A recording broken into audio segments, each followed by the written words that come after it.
الظلال أفضل من أي عرض مسرحي. على الأقل لا تطلب منا التفكير.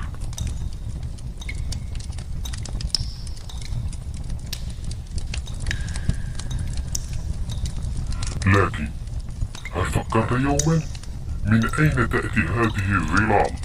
من يحركها؟ هل هي حقيقية أم مجرد وهم؟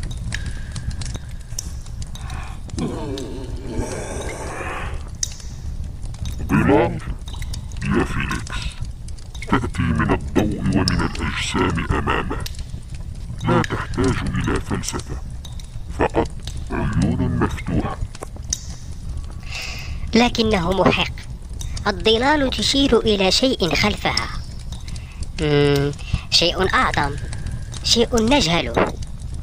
ربما ما نراه هنا ليس إلا انعكاسا لعالم آخر.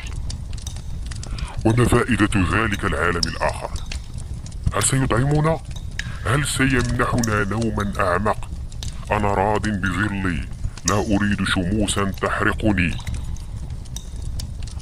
لكن الرضا جهل مقنع. إن لم نعرف فلن نعيش، بل سنستخدم كأدوات في عرض لا نفهمه.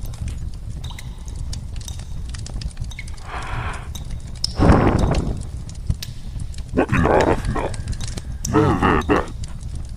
سنجد الحقيقة ثم نموت. أليس الأجمل أن نحيا ببساطة؟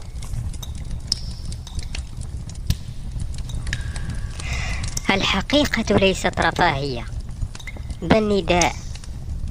إن لم نخرج من الكهف سنبقى عبيدا للظلال.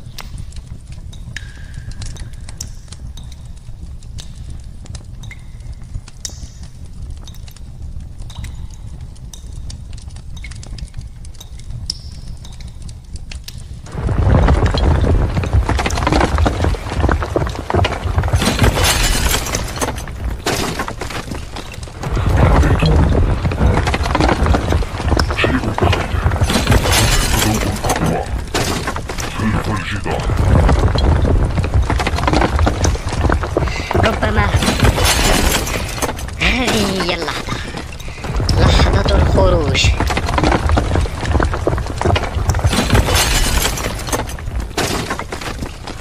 ومن قال يا ترى؟